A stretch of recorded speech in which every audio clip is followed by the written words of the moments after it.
Hello guys! Hello! This is for Sagittarius. Welcome Sagittarius dito sa aking channel. Kapalaran 888. Okay, welcome. Ano bang message ang kailangan mong marinig, Sagittarius? Tingnan natin. Kung bago ka sa channel ko guys, please like, share, and subscribe. Paki-press ang notification bell button para updated kayo sa mga videos na ina-upload ko.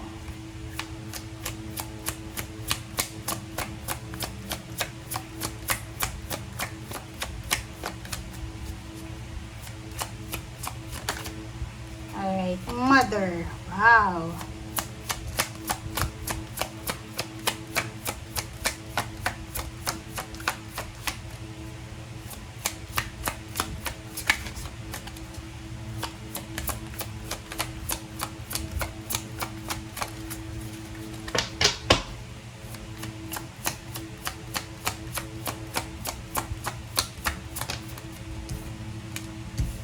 Okay.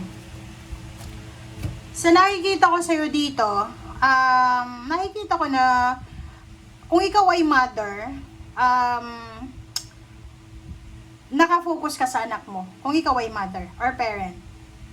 Kung ikaw naman ay anak, nakikita ko na sobrang blessed mo sa pagkakaroon ng mother. Kasi pwedeng yung mother mo ay siyang tumatayong magulang para sa anak mo.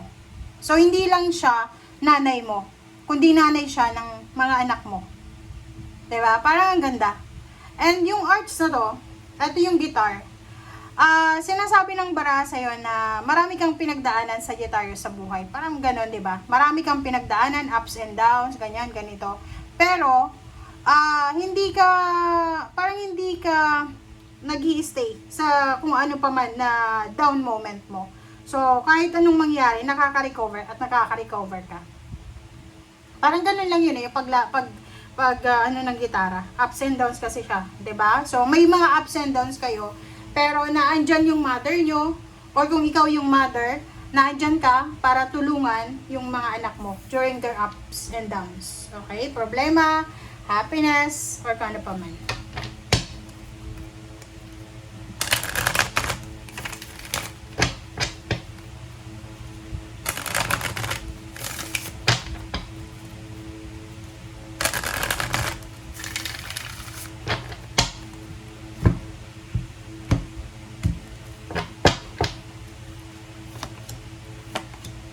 Alright. Nako.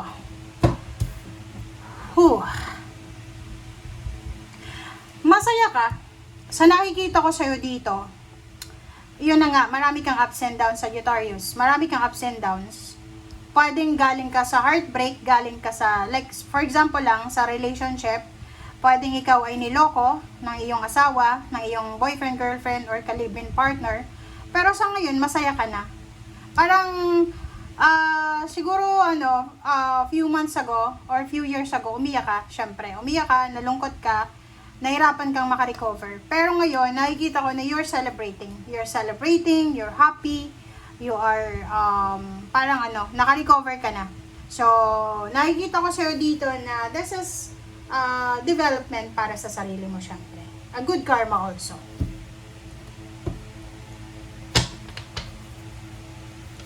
Kumbaga nakikita ko sa'yo na nagse-celebrate, siguro dati, kung halimbawa naloko ka, na traitor ka, syempre hindi mo matanggap eh. Kasi yung person na yan is comfort zone mo na. Pero ngayon, masaya ka na kasi parang na-realize mo na, kaya pala siya nawala sa akin kasi hindi kami magka-wavelength. O hindi, yung pagiging mabuti mong tao, hindi tulad niya. Parang ganon. So, hindi kayo compatible.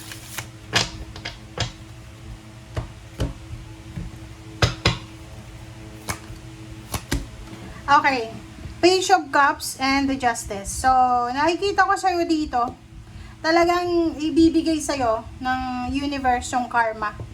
Okay, so congratulations. Congratulations sa lahat ng mga Sagittarius na nasaktan, trinaydor, umiyak, nagsakripisyo, binaliwala yung sakripisyo nyo, nagtiwala, pero niloko. Kasi nandito na, the universe will hand you the karma na deserve mo. Okay? Good karma syempre. Nakikita ko sa'yo dito na kung babae ka or even lalaki, posibleng yayayain ka ng person mo ngayon na magpakasal. Okay? Pwedeng magpa-propose siya sa'yo. Kahit babae yon, ikaw yung lalaki, or ikaw yung lalaki, siya yung babae. May proposal dito ng kasal. Okay? Nakikita ko rin sa'yo dito na there's someone na mag-offer sa'yo ng kumbaga contract signing, new jobs, new career, or partnership and collaboration. Okay, next is Ace of Wands and the Magician. So, yung Ace of Wands na to, tsaka Magician, isang exciting siya na happenings sa buhay mo. Na siguro hindi mo naman siya minamanifest, pero yun yung laman ng puso mo eh. Okay? Yun yung laman ng puso mo, pero hindi mo masabi. So, dito sa barahang to, exciting na darating siya sa'yo, na medyo unexpected para sa'yo. Sabihin na natin na pera. Pera yung darating sa'yo. Sabihin natin na tataas yung sweldo mo, magkakaroon ka ng parang salary increase, higher position, parang ganon. At the same time, posibleng trabaho, additional income, mga sidelines, ganyan, ganito. Alright, so nakikita ko, you're at peace now. You're at peace, nakafocus ka lang sa dapat mong bigyan ng focus. Moving forward ka na din, so nakafocus ka para sa future mo. So, makinig ka sa sinasabi ng iyong intuition, kasi yung intuition mo, hindi ka yan ipapahamak. So, kung ano man na desisyon ang gagawin mo, especially this week, mag-pray ka. Okay? Mag-pray.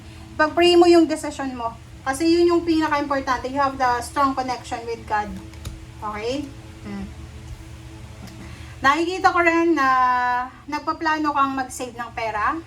Nagpaplano kang mag-save ng pera para sa pagpapatayo ng bahay, pagpaparenovate ng bahay, pagpapakasal, pwedeng pagpapakasal, pagbuo ng pamilya, parang ganon.